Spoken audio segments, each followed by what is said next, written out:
Hello, Joshers, and welcome to another episode of JEEZEEbox. Today, we're going to be talking about the houses that October built.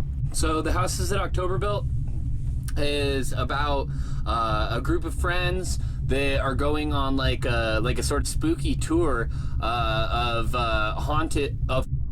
They ask you how you are, you just have to say that you're fine when you're not really fine, but you just can't get into it because they would never understand. Haunts, they're called haunts, but they're basically like pop-up haunted houses. It's not like your typical Scarywood over at Silverwood, which is a great time, let me tell you. These are ones that are a lot of times run by non-commercial parties just in the festive spirit. However, the risk that you run with this sort of thing is that these people could be from anywhere. These are not necessarily regulated in any way. Like, I don't even know how you would regulate that sort of thing. Maybe somebody does. If so, please speak up. I'd love to hear how this all works. In this one, they're trying to find this really amazing one, this legendary haunt that supposedly is like really hard to get into. Kind of think along the lines of the night before, how they're trying to get into the Nutcracker Ball. So it's similar to that one.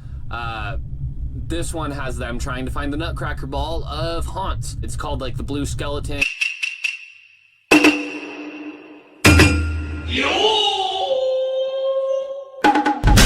They end up finding it, I believe, by the end of the movie, but it's not your typical haunt. I don't know how familiar you guys are with this actual haunted house, but there was this haunted house that was run in California. They actually got booted from California because even though they were having people sign NDAs, lots of weird stuff was going on and lots of lawsuits popping up as a result. So they split into two locations from California and went to Arkansas, and I forget where the other one is.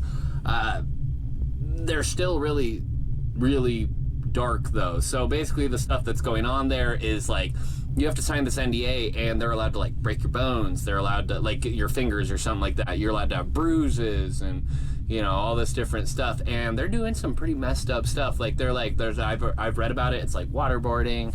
It's like they'll bury you. And supposedly if you can last like a certain amount of hours, then you win this big pool of money.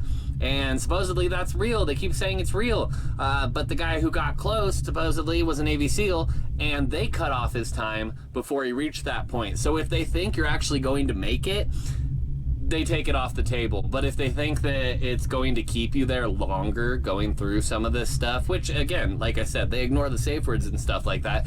And that's pretty much what the premise of this movie actually is. My guess would be this movie probably came out after the fact, after that was already a thing. It did get a sequel. I did not watch the sequel. I have in the past. I do not remember enjoying it, and for the sake of trying to get these out to you guys, I wasn't about to bog it down, especially because the first one is actually a pretty good movie. If you like clowns, which I don't, you certainly won't after this movie. Lots of more so like suspense in this one than straight out like gore or anything like that. Although she does get a tad violent at times. I would say check this one out. It makes a great spooky movie to watch. It's the houses that October built. It's obviously Halloween related, so I would recommend using it as part of your spooky season marathon. That said, spooky season is year round, so really anytime's a good time to watch it if you're feeling like a spooky movie. Why dress like you when you can wear me? Thank you.